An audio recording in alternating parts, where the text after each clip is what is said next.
அருட்பெருஞ்சோதி அருட்பெருஞ்சோதி தனிப்பெரும் கருணை அருட்பெருஞ்சோதி. எல்லா உயிர்களும் இன்புற்று வாழ்க, வள்ளல் மலரடி வாழ்க வாழ்க.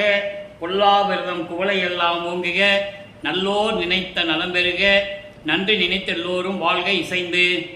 உலக மக்களே, அறிவார்ந்த அன்பர்களே, ஆண்மநேய ஒருமைப்பாடுடைய அன்பர்களே, வல்லற்பமானவர்கள் இந்த பூலோகத்திற்கு அருட்பெருஞ்சோதி ஆண்டவரால் ஒரு தாயின் வழியாக வருவிக்க உற்று சென்னையிலே 33 ஆண்டுகளும், அதன் பிறகு சுத்த சிவஞான வெளியிலே ஓராண்டும், அதன் பிறகு கருங்குழியிலே 9 ஆண்டுகளும், தர்மசாலையிலே 3 ஆண்டுகளும், இறுதியாக சித்தி வளாகத்திலே 3 ஆண்டுகளும், மொத்தம் 51 ஆண்டுகளும் எப்படி இறைவனுடைய திருவிளையாடல் நடந்தது என்பதை நாம் ஏற்கனவே திருவருட்பாவில் இருந்த பாடல்களின் மூலமாக அருட்பெருஞ்சோதி ஆண்டவருடைய திருவிளையாடல் என்ற பதிவிலே நாம் ஏற்கனவே பார்த்தோம். வல்லப்பமானவர்கள் வருவிக்க உற்று 16 ஆண்டுகள் வரையிலும், வல்லப்பமானுக்கு வருவிக்க உற்று 14 ஆண்டுகள் வரை. வல்லப்பமானை பற்றி கூறும்போது அவருக்கு வயதை பற்றி கூறக்கூடாது, வருவிக்க உற்ற ஆண்டிலிருந்து என்று சொல்ல வேண்டும். வல்லப்பமானுக்கு வயதில்லை, அவர் ஒவ்வொரு யுகத்திலையும் இருந்தவர், இறைவனுடைய மகனாகவே இந்த பூலோகத்தில் உலாவ வந்தவர். ஆக அப்படி இந்த 16 ஆண்டுகளுக்குள் என்ன நடந்தது என்பதை தான் 1ஆம் திருமுறை 2ஆம் திருமுறை பாடலின் மூலமாக நாம் பார்த்து கொண்டிருக்கிறோம். அதாவது இறைவனுடைய திருவிளையாடல் 1/1/1823 ஆண்டு தொடங்குகிறது. 30/1/1874 இரவு 12 மணி வரை இறைவனுடைய திருவிளையாடல் எப்படியெல்லாம் நடந்தது என்பதை நாம் ஏற்கனவே பார்த்தோம்.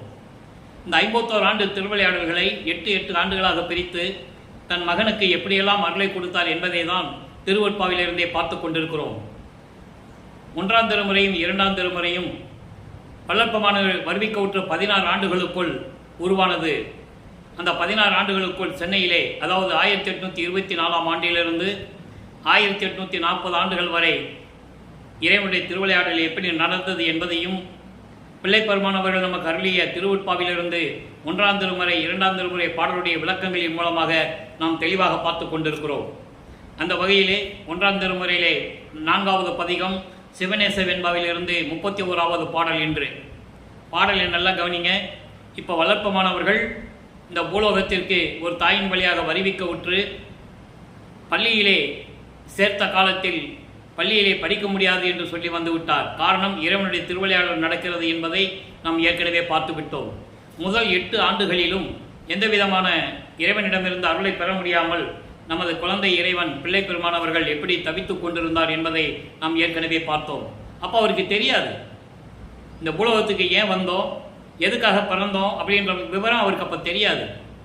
9வது ஆண்டு தொடக்கத்தில், அதாவது 2வது 8இல் 9வது ஆண்டு தொடக்கத்தில் இறைவன் அவர் முன் தோன்றி, மகனே, நீ என்னுடைய மகன், என்னால் வருவிக்க உற்றவன் என்ற நிலைகளை எல்லாம் கூறி, உனக்கு முன்பருவம் பின்பருவம் காட்டி அருள் செய்வேன் என்று சொல்லி, ஞானத்தை பெற்றுக்கொள் மகனே என்று சொல்லி தன் மகனை ஆட்கொண்டு மறைந்து விடுகிறார். அதன் பிறகு 1ஆம் திருமுறையும் 2ஆம் திருமுறையும் உருவாகிறது. எல்லா பாடலுடைய விளக்கங்களையும் நாம் ஏற்கனவே பார்த்து கொண்டிருக்கிறோம். 1ஆம் திருமுறையிலே சிவநேசவன் பாளைய 31வது பாடல். இப்போ நல்லா கவனிங்க. இப்போ 9வது ஆண்டிலிருந்து 12 ஆண்டுகளுக்குள் என்ன நடந்தது, வல்லப்பமானவர்கள் வருவிக்க உற்று இறைவன் ஆட்கொண்ட பிறகு 9வது ஆண்டிலிருந்து 12 ஆண்டுகளுக்குள் 1ஆம் திருமுறை உருவாகிறது. இந்த விளக்கங்களை எல்லாம் உலக மக்களுக்கு சொல்ல வேண்டும், யாரும் சொல்லவில்லை.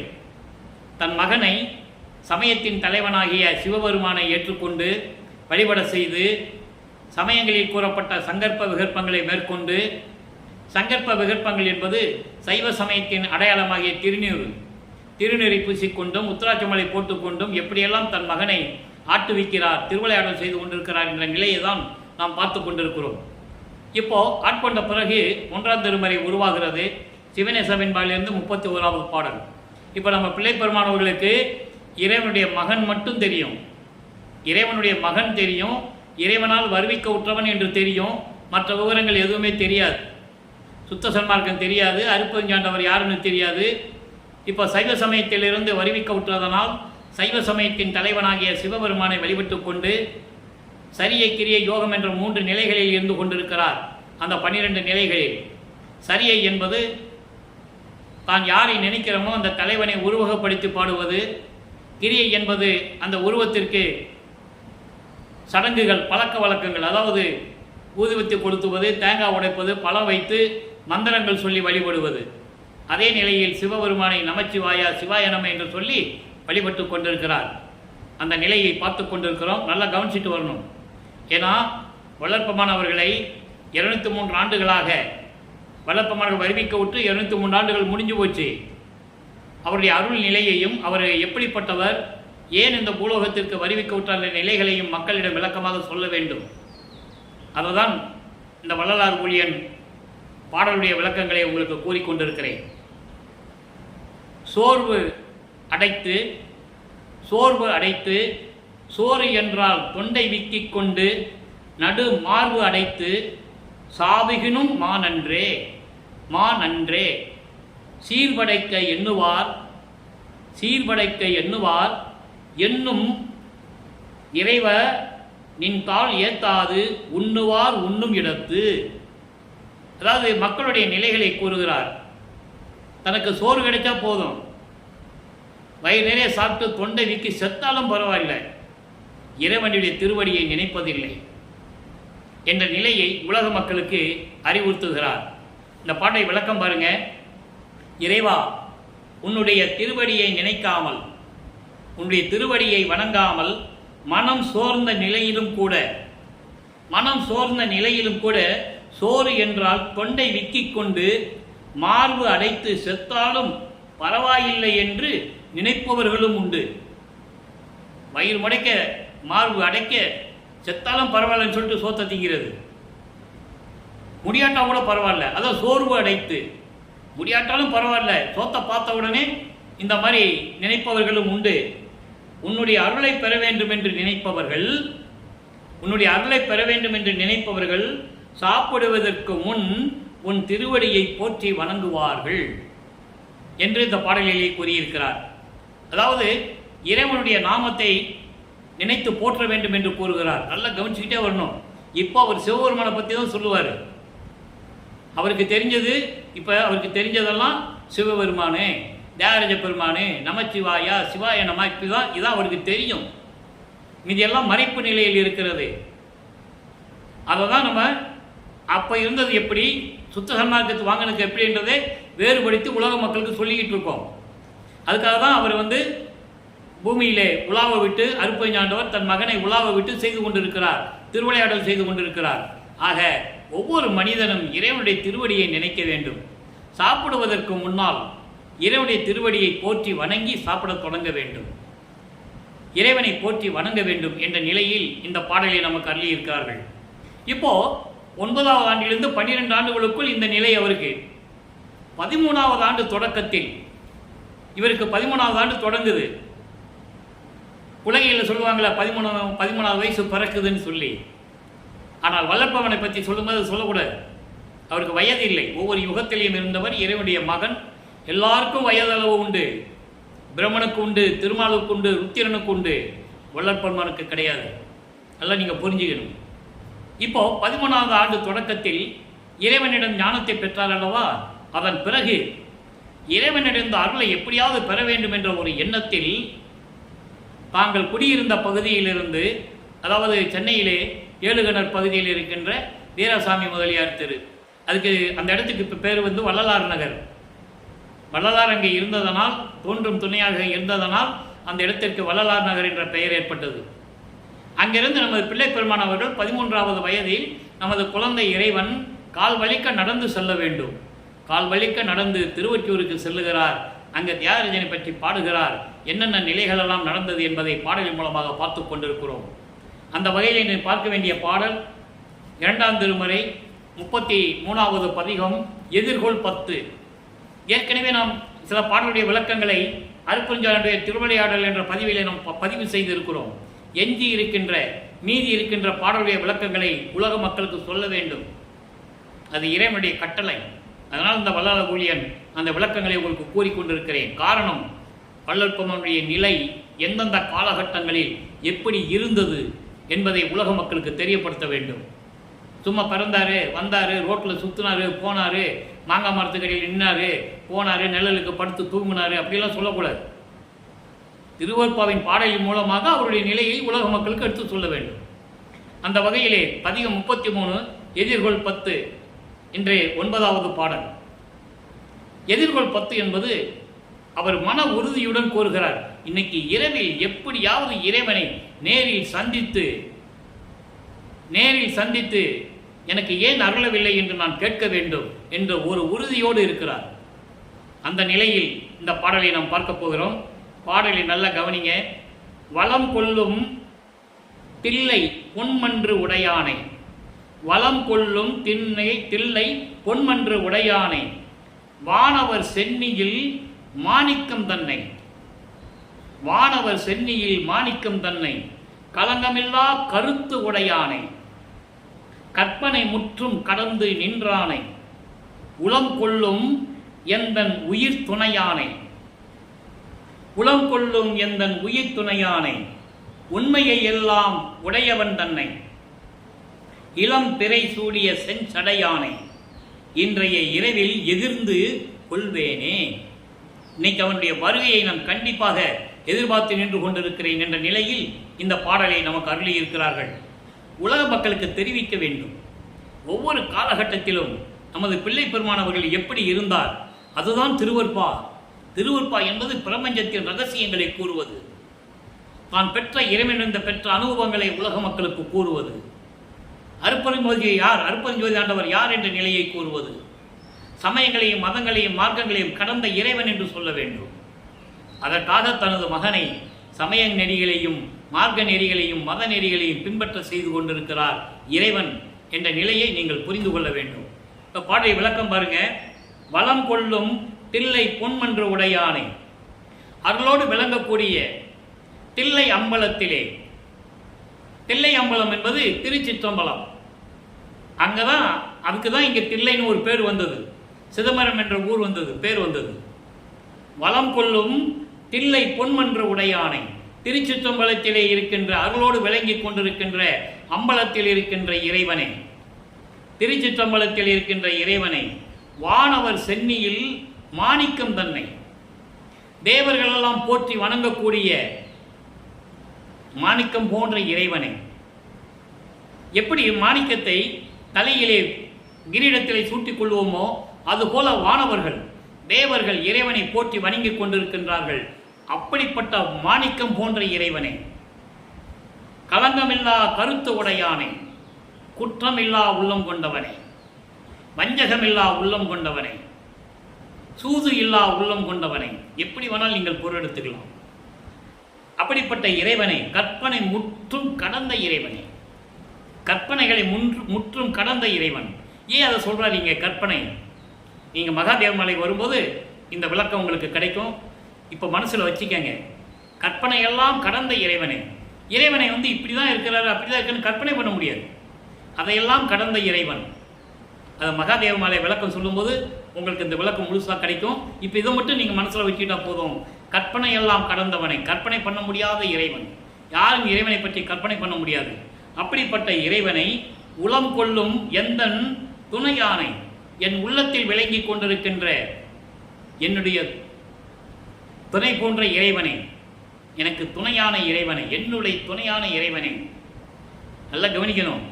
ஏன்னா இறைவனுடைய மகன் அவருக்கு தெரியும், அதை உலக மக்களுக்கு சொல்லணும். பாடலின் மூலமாக சொல்றாரு. மற்றவங்க யாருக்கையும் சொல்ல முடியாது. தெய்வ ரகசியங்களை யாரும் மக்கள்கிட்ட சொல்ல முடியாது. அதனால இவ்வளவு துன்பத்துக்கு ஆளாகி கொண்டிருக்கிறார். மன உளைச்சல் அவருக்கு. ஆட்கொண்டு கூட அருளை கொடுக்கல என்ற மன உளைச்சல் அவர் இருந்து கொண்டிருக்கிறார்.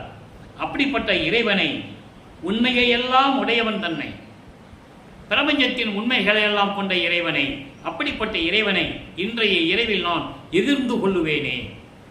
இன்னைக்கு இறைவனை பார்த்து எதிரில் நின்று நான் அவனை வரவேற்பேனே என்று கூறுகிறார். ஆக வல்லப்பமானவர்கள் வருவிக்க உற்று 16 ஆண்டுகளுக்குள் இந்த நிலை தொடர்ந்து கொண்டிருக்கிறது.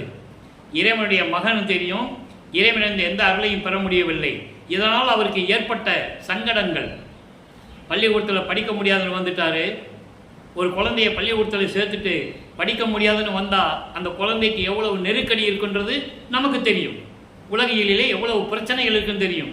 இதுக்கு பயந்துக்கிட்டு எல்லாரும் தூங்கி எந்திரிக்கும்னால வீட்டை விட்டு வெளியே போயிடுறது, அப்புறம் எல்லாரும் தூங்கின பிறகுதான் வீட்டுக்கு வர்றது. இப்படி நிலை தொடர்ந்து கொண்டு இருக்கிறது 8 ஆண்டுகள் வரைக்கும். அதன் பிறகு இறைவனுடைய மகன் என்று தெரிந்த பிறகு, தான் இறைவன் என்ற மகன் என்று உணர்ந்த பிறகு அவரிடம் ஒரு உறுதி வந்து விடுகிறது. எப்படியாவது இறைவனுடைய அருளை பெற்றுவிடலாம் என்ற நிலையில் அவர் இருந்து கொண்டிருக்கிறார். இப்போ நமது பிள்ளைப்பெருமான் அவர்கள் 16 ஆண்டுகளுக்குள் எப்படி பார்த்துட்டோம்ல, இதே நிலை வல்லப்பெருமான் அவர்களுக்கு சுத்த சன்மார்க்கத்தை பெற்ற பிறகு, இப்போ நம்ம இந்த 2 பாடலில் பார்த்தோம்ல, இதே விளக்கம் சுத்த சன்மார்க்கத்தை பெற்ற பிறகு 6ஆம் திருமுறையில் எப்படி இருக்கு.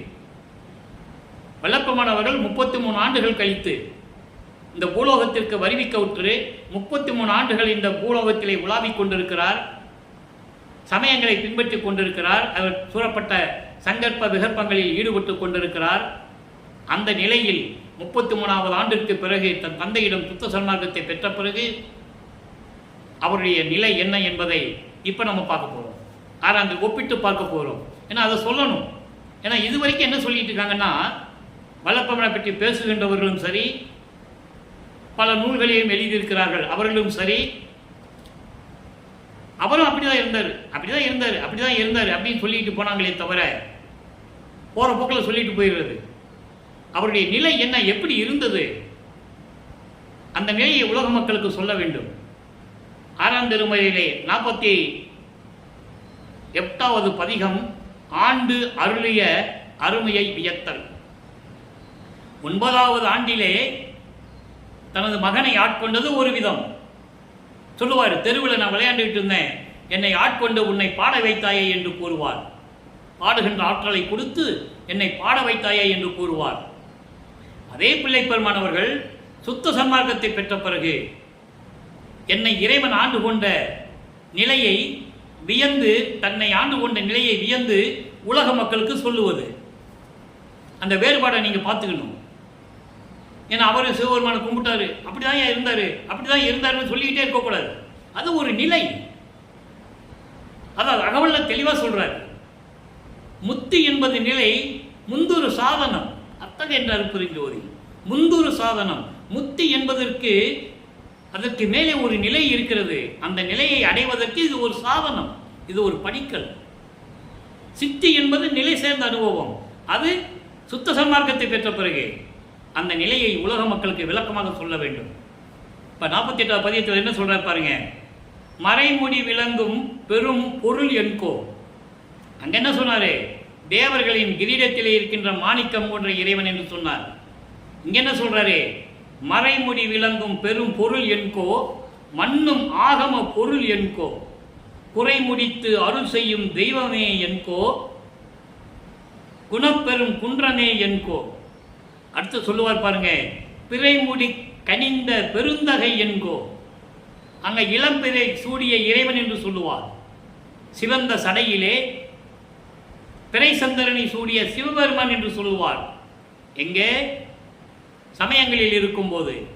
இங்கே பிறைமுடிக்கு அணிந்த பெருந்தகை என்கோ, பெரிய அம்பலத்து அரசு என்கோ, இறைமுடி பொருள், இறைமுடி பொருள் என் உள்ளம் பெற அளித்து இங்கு என்னை ஆண்டு அருளிய நினையே. அங்க என்ன சொல்லுவாரு, என்னை ஆட்கொண்டவர் சொல்றாருல, என்னை ஆட்கொண்டு எனக்கு பாடும் திறனை கொடுத்த இறைவன் என்று சொல்லுவார். எங்கே 2ஆம் திருமுறையிலே. இங்க என்ன சொல்றாரு, இது விளக்கம் பாருங்க. மறைமுடி விளங்கும், வேதங்களுடைய விளக்கங்களுக்கு மேல் விளங்கி கொண்டிருக்கின்ற உன்னை அந்த இறைவன் அருப்பெருஞ்சோதி என்று சொல்லுவதா? அங்கே சிவபெருமான் சொல்லுவாரு. நல்லா புரிஞ்சுக்கணும். அப்போ அவருக்கு தெரியாது, சுத்த சன்மார்க்கம் தெரியாது, அருப்பெருஞ்சாண்டவர் யாருன்னு அவருக்கு தெரியாது. சிவபெருமானை வழிபட்டு கொண்டிருக்கிறார். சைவ சமயத்தின் தலைவன், சுத்த சன்மார்க்கத்தின் தலைவன் அருப்பெருஞ்சோதி ஆண்டவர். அப்போ வேதங்களின் விளக்கங்களின் மேல் விளங்கி கொண்டிருக்கின்ற இறைவன் என்று உன்னை நான் சொல்லுவதா? அதை என்கோன்னு சொல்றாரு என்று சொல்லுவதா? மண்ணும் ஆகம பொருள் என்கோ, நிலை பேருடைய ஆகம நூல்களின் விளக்கங்களின் மேல் விளங்கி கொண்டிருக்கின்ற இறைவன் என்று உன்னை நான் சொல்லுவதா? குறை முடித்து அருள் செய்யும் தெய்வமே என்கோ. சொல்லிட்டாரா? குறை முடித்து, என்னுடைய குறைகள் எல்லாம் நீக்கி, நான் சமயங்களையும் மதங்களையும் மார்க்கங்களையும் சார்ந்து இருந்த போது எனக்கு ஏற்பட்ட துன்பங்களையும் துயரங்களையும் பழி சொற்களை எல்லாம் நீக்கி கட்டளம் நீக்கி அருள் செய்கின்ற தெய்வமே அருட்பெருஞ்சோதியை என்று நான் உன்னை சொல்லுவதா? குணப்பெரும் குன்றமே என்று சொல்லுவதா? என் குணம் கொண்ட இறைவன் என்று உன்னை நான் சொல்லுவதா? இறைவனுக்கு 8 குணங்கள் உண்டு. தன்வயத்தனாதல், தூய உடம்பினாதல், இயற்கை உணர்வினாதல், முற்றிலும் உணருதல், இயற்கையாகவே பாசங்களை நீக்குதல், முடிவில் ஆற்றல் உடைமை, பேரருள் இன்ப உடைமை, வரம்பில் இன்ப உடைமை. இப்படி 8 குணங்கள் உண்டு. அதனால தான் எண்குண சபையை அமைத்தார். நல்லா புரிஞ்சுக்கணும் நீங்க. அப்படிப்பட்ட இறைவன் என்று நான் சொல்லுவதா? பிறைமுடி கனிந்த பெருந்தகை என்று சொல்லுவதா? சான்றோர்கள் போற்றக்கூடிய, தேவர்களும் ரிஷிகளும் முனிவர்களும் போற்றக்கூடிய முதலான கடவுள் என்று ஒன்றை நான் சொல்லுவதா? ஆதியும் அந்தமில்லா தோன்றிய இறைவன் என்று நான் சொல்லுவதா? சுயமாக தோன்றிய இறைவன் அருட்பெருஞ்சோதி ஆண்டவர் என்று நான் உன்னை சொல்லுவதா? இவ்வளவு பொருள் உண்டது. அதோடு மட்டுமல்ல, பெரிய அம்பலத்து அரசு என்கோ. பெரிய அம்பலம் என்ன அம்பலம்? திருச்சிற்றம்பலம். பெரிய அம்பலம் அது. சுத்த சிவஞான வெளியில் இருக்கின்ற 14வது நிலையில் இருக்கின்ற, கடவுள் நிலை அறிந்து அம்மயமாகக்கூடிய நிலையில் இருக்கின்ற, அதான் பெரிய அம்பலம், சுத்த சிவஞான வெளி. அப்படிப்பட்ட நிலையில் இருக்கின்ற இறைவன் என்று சொல்லுவதா? இறைமுடி பொருள், இறைமுடி பொருள் என் உள்ளம் பெற அளித்து இறைவனுடைய விளக்கத்தை என் உள்ளத்திற்கு கொடுத்து, எனக்கு கற்பித்து, எனக்கு காண்பித்து, என்னை அந்த நெறிவழியிலே என்னை நடக்க செய்து செயல்படும்படி என்னை உத்தரவிட்டது, கட்டளையிட்டது. எப்படி வேணா சொல்லலாம். கடவுள் விளக்கத்தை என் உள்ளத்தில் பதியும்படி எனக்கு கொடுத்து, இங்குன்னா இந்த பூலோகத்தில் என்னை ஆண்டு அருளிய நினையே, என்னை ஆண்டு அருளிய உன்னை நான் எப்படி சொல்லுவது? வேதங்களுக்கு மேல் விளங்கிக் கொண்டிருக்கின்ற இறைவன் என்று நான் சொல்லுவதா? ஆகம நூல்களின் விளக்கங்களுக்கு மேல் விளங்கிக் கொண்டிருக்கின்ற இறைவன் என்று நான் சொல்லுவதா? என் குறைகளெல்லாம் நீக்கி சமயங்கள், மதங்கள், மார்க்கங்களில் சொல்லப்பட்ட நெறிகளெல்லாம் இருந்து என்னை விடுவித்து வந்து கொடிப்பாட்டிலே சொல்லுவார். 7வது பாட்டில் சொல்லுவார், வெறிக்கும் சமய புலியில் விளைந்தேன் தன்னை விழாத வகை மறித்து ஒரு பேரறிவு அளித்த வள்ளல் கொடி. அதான் இங்க சொல்றாரு. அப்படியெல்லாம் அந்த குறைகள் எல்லாம் நீக்கி எனக்கு அருள் செய்யக்கூடிய இறைவன் என்று நான் சொல்லுவதா? பெரிய அம்பலத்திலே இருக்கின்ற இறைவன் என்று நான் சொல்லுவதா? கடவுளின் நிலையை எனக்கு விளக்கி கொடுத்து என் உள்ளத்திலே பதிய வைத்து இந்த பூலோகத்திலே என்னை ஆண்டருளிய இறைவா அருட்பெருஞ்சோதியை உன்னை நான் என்னவென்று சொல்லுவது? இது பாடம். ஆக அவர் 16 ஆண்டுகளுக்குள் இருந்த நிலைகளையும் சுத்த சன்மார்க்கத்தை பெற்ற நிலையும் நாம் ஒப்பிட்டு பார்க்க வேண்டும். அப்போதான் புரியும் உங்களுக்கு. அதன் பிறகு 49வது பதிகம், இறைவனை ஏத்தும் இன்பம். இறைவனை வழிபடுவதில் என்ன இன்பம்? அதை தான் இங்கே 2ஆம் திருமுறையிலே எதிர்கொள் 10 என்ற பாடலிலே நம்ம 9வது பாடலை பார்த்துட்டு இருக்கோம். அதுக்கேற்ற 9வது பாடலுக்கு 6ஆம் திருமுறையிலே இறைவனை ஏத்தும் என்கிற பதிகத்திலே 9வது பாடல். ஒவ்வொரு பாடலுக்கும் கனெக்ஷன் உண்டு, விளக்கம் தொடர்பு உண்டு. இங்கே இறைவன் ஏத்தும் இன்பம், அங்கே எதிர்கொள் 10. நல்லா புரிஞ்சுக்கணும். நீங்க இங்க என்ன சொல்றாரு? சுத்த சன்மார்க்கத்தை பெற்ற பிறகு இறைவனை எப்படி வணங்குகிறார், அதனுடைய இன்பம் எப்படி இருந்தது? யோகம் மெஞ்ஞானம் பழித்த போது நல்லா கவனிக்கணும். சரியே கிரிய யோகம் முன்னாங்க 12, அதெல்லாம் சமயங்களையும் மதங்களையும் மார்க்கங்களையும் சார்ந்தது. அதற்கு பிறகு ஞான யோகம், ஞான மெஞ்ஞானம், ஞானத்தில் ஞானம். அதை இங்க குறிப்பிடுகிறார். யோகம் மெஞ்ஞானம் பழித்த போது, எனக்கு கிடைத்த போது, எனக்கு நீ அருளிய போது, உள்ளத்தில் ஓங்கிய காட்சியே என்கோ, என் உள்ளத்தில் விளங்கிக் கொண்டிருக்கின்ற, பிரகாசித்துக் கொண்டிருக்கின்ற காட்சி என்று உன்னை நான் சொல்லுவதா? காட்சி கொடுக்கின்ற இறைவன் என்று நான் உன்னை சொல்லுவதா? இங்கே நிலைகள் மாறுகிறது. ஞான சரியை, ஞான கிரியை, ஞானத்தில் யோகம், ஞானத்தில் ஞானம். ஞானத்தில் ஞானம் தான் மெஞ்ஞானம். இந்த பிரபஞ்சத்தில் மெஞ்ஞானம் யாருக்குமே இல்லை, பிரம்மன் திருமளவு கூட இல்லை என்பதை பாடல்களிலே கூறியிருப்பார். அப்படி மெஞ்ஞானம் இருந்திருந்தோம்னா இறைவனுடைய முடியும் அடியும் அங்கே நின்றுகிட்ட இடத்துல இருந்த இடத்துல பார்த்துருக்கலாம். அவங்களுக்கு இல்லை என்று கூறுவார். அந்த பாடலில் விளக்கங்களெல்லாம் நாம் பார்த்து விட்டோம். யோக மெஞ்ஞானம் பழித்த போது, நீ எனக்கு அருளிய போது, நீ எனக்கு அருளி எனக்கு கிடைத்த போது என் உள்ளத்தில் விளங்கிய காட்சி, உன்னுடைய காட்சியை நான் பார்த்தேனே, உன்னுடைய சுயரூபத்தை பார்த்தேனே, வெட்ட வெளியாக பார்த்தேனே. அப்படிப்பட்ட இறைவன் என்று உன்னை நான் சொல்லுவதா? ஏக மெஞ்ஞான யோகத்தில் கிடைத்து, ஏகம் என்பது ஒன்னே ஒன்றுதான். மெஞ்ஞானம் என்ற இதிலே இருந்து கொண்டு யோக நிலையிலே, ஞான யோக நிலையிலே கிடைத்து உள் இசைந்த பேரின்பமே என்கோ. என் உள்ளத்திலே கலந்து கொண்டாயே, விரும்பி கலந்து கொண்டாயே என் உள்ளத்திலே. அப்படிப்பட்ட பேரொளியான பேரின்பமான இறைவனை என்று உன்னை நான் சொல்லுவதா? சாகலை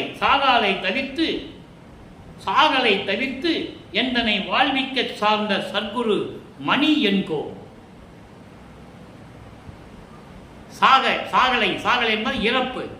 இறப்பை நீக்கி எனக்கு மரணமில்லா பெருவாழ்வை கொடுத்தாயே, எந்தனை வாழ்விக்க, என்னுடைய மரணத்தை தவிர்த்து மரணமில்லா பெருவாழ்வை கொடுத்து என்னை ஆட்கொண்ட சர்க்குரு மணி என்று உன்னை நான் சொல்லுவதா? நல்லா கவனிக்கணும்.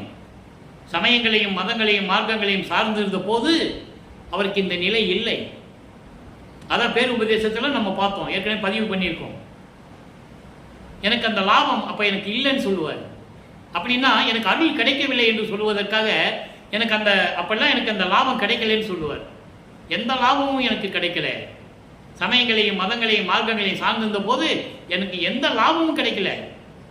சுத்த சன்மார்க்கத்தை பெற்றதனால் எனக்கு எல்லா லாபமும் கிடைத்ததுன்னு சொல்லுவார், எல்லா அருளும் கிடைத்ததுன்னு சொல்லுவார். அப்போ அங்கே இருக்கிறவங்க கேட்பாங்கல்ல, ஏன் சாமி நீங்களே பட்டையை போட்டு கழுத்தில் உத்தராட்ச மலையை போட்டு உடம்பெல்லாம் திருநீர் பூசிக்கிட்டு சிவாயனமா நமச்சிவாயின்னு சொல்லிக்கிட்டு இருந்தீங்களே, இப்போ மாற்றி சொல்கிறீங்களே அப்படின்னு கேட்குறாங்க. அப்போ எனக்கு தெரியாது, அற்ப அறிவாக இருந்தது, எனக்கு அறிவு இல்லைன்னு சொல்கிறாரு. தனக்கு மறைப்பு நிலை இருக்கிறது என்று சொன்னால் அவங்களுக்கு புரிய வைக்க முடியாது. இறைவன் என்னை ஆட்கொள்வதற்கு முன்னால் எனக்கு மறைப்பு நிலை இருந்தது. அப்போ எனக்கு சுத்த சன்மார்க்கம் தெரியாது. அதனால் 33 ஆண்டுகள் நான் சென்னையில் இருக்கும்போது அப்படி இருந்தேன்னு சொல்கிறார். அதெல்லாம் அற்ப அறிவுன்னு சொல்லுவார். அப்போ எனக்கு மரணம் பற்றி தெரியாது, மரணமில்லா பெருவாளை பற்றி எனக்கு தெரியாது. அதை தான் இங்கே சொல்கிறாரு, சாகலை தவிர்த்து எந்தனை வாழ்விக்க சார்ந்த சத்குரு மணி என்கோ. அப்படிப்பட்ட இறைவன் என்றைவன் நான் சொல்லுவதா? அடுத்து பாருங்க, மாகமும் புவியும் வாழ்வுற மணி மாமன்றில் நடிக்கின்றோய் நினையே. உன்னை நான் எப்படி சொல்லுவது? மாகமும் புவியும், மாகம்னா வானமும், வானமும் புவியும், விண்ணுலகமும் மண்ணுலகமும் உன்னை போற்றும்படி அங்கே திருச்சிற்றம்பலத்திலே சத்தியஞான சபையிலே விளங்கிக் கொண்டு அருள் நடனம் செய்து கொண்டு திருவிளையாடல் செய்து கொண்டிருக்கிறாயே, உன்னை நான் எப்படி சொல்லுவது? உன்னை எப்படி நான் அழைப்பது? அததான் அகவல்ல சொல்லுவார் பாருங்க, வையமும் வானமும் வாழ்த்திட எனக்கு அருள். நல்லா கவனிக்கணும், இது அற்புதமான ஒரு பாடல். நிறைய பேருக்கு இது புரியாது. இறைவனுடைய தயவும் கருணையும் பெற்றிருந்தால்தான் இந்த விளக்கத்தை கூற முடியும். வையமும் வானமும் வாழ்த்திட எனக்கு அருள் ஐயறிவு. அருள் ஐயறிவுன்னு சொல்லணும். அருள் ஐயறிவு அளித்த அருப்பெருஞ்சோதி. வையமும் வானமும் வாழ்த்திட எனக்கு அருள் ஐயறிவு அளித்த அருப்பெருஞ்சோதி. அருள் ஐயறிவு என்பது இறைவனுடைய அறிவு, விஞ்ஞான அறிவு. இந்த பூலோகமும் சரி விண்ணுலகம் சரி என்னை வாழ்த்தும்படி, என்னை போற்றிட வணங்கும்படி எனக்கு உன்னுடைய கடவுள் அறிவை, மெஞ்ஞான அறிவை எனக்கு அருள் அருப்பெருஞ்சோதி. இந்த பாடலுடைய விளக்கத்தை தான் இங்க சொல்றாரு. மாகமும் புவியும் வாழ்வுற மணிமன்றில் நடிக்கின்றோய் நினை, உன்னை நான் எப்படி கூறுவது? அதே நிலையை நீ எனக்கு கொடுக்க வேண்டாமா? நான் உன் மகன் அல்லவா? உன்னால் வருவிக்க விட்டவன் அல்லவா? உன்னாலே வருவிக்க விட்டு, ஒரு தாயின் வழியாக வருவிக்க விட்டு நான் பட்ட பாடுகள் மெய்யருள் வியப்பில் சொல்லுவார் பாடலிலே. 12 ஆண்டு தொடங்கி இற்றைய பகல் வரை. நல்லா கவனிக்கணும், அந்த 12 ஆண்டு தான் நம்ம ஏற்கனவே சொல்லிட்டு இருக்கோம். 16 ஆண்டுகளுக்குள் வல்லப்பமானவருடைய நிலை என்ன? சென்னையில் இருக்கும்போது 9வது ஆண்டில் ஆட்கொள்ளுகிறார். 12 ஆண்டுகளுக்குள் அந்த 3 ஆண்டுகளில் அவர் பட்ட பாடு என்ன? அவர் யாருன்னு அவருக்கு தெரியாது. ஆட்கொண்ட பிறகு இறைவனுடைய மகனு தெரியும். அதற்கு இடையிலே அவர் இந்த படியில் பட்ட பாடு நினைக்கில் மலையும் கரையுமே இரும்பும் உருகுமே என்று கூறுவார். தன்னுடைய அனுபவத்தை 6ஆம் திருமுறையிலே மெய்யருள் வியப்பிலே 112வது பதிகத்திலே கூறுவார். இப்போ நம்ம சொல்றது உண்மை சத்தியம் என்று உங்களுக்கு தெரியும், விளங்கும். ஆக அந்த காலகட்டங்களில் நான் பட்ட துன்பங்களை நினைக்கும் போது கருங்கல்லாக இருக்கக்கூடிய மலை கூட கண்ணீர் விடுமா, இரும்பு கூட உருகிருமா. அவ்வளவு இந்த படியில் நான் பட்ட பாடு. படி என்பது இந்த மண்ணுலகிலே. இந்த மண்ணுலகில் நான் பட்ட துயரங்களை நினைக்கும் போது, இப்ப நினைக்கும் போது இந்த மாதிரி இருக்குது. இந்த நிலையில் நான் அப்போ இருந்து கொண்டிருந்தேன் என்ற நிலையை உலக மக்களுக்கு தெரிவிக்கிறார். எனவே அன்பர்களை தினமும் பார்க்க போகிறோம். தினமும் இந்த பதிவை பாருங்கள். இறைவனுடைய நிலையை நீங்கள் தெரிந்து கொள்ளலாம். நம்ம பதிவை பார்த்தால் வள்ளற்பெருமான் யார், ஏன் இந்த பூலோகத்திற்கு வருவிக்க உற்றார், எதுக்கு மருதூர்ல வசித்துக் கொண்டிருந்த ராமையா பிள்ளை சின்னையம்மர்களுடைய இல்லற வாழ்க்கையில் அவர்களுக்கு இல்லற வாழ்க்கையில் மகனாக ஏன் வருவிக்க உற்றார், இறைவனுடைய மகன் அவர்களுக்கு உலகிலே மகனாக வருவிக்க உற்றார். இந்த நிலைகள் உண்மைகள் எல்லாம் நீங்கள் புரிந்து கொள்ள வேண்டும் என்றால் தொடர்ந்து நம்மளுடைய பதிவை நீங்கள் பார்க்க வேண்டும். அவ்வளவு விளக்கங்கள் இருக்கின்றன.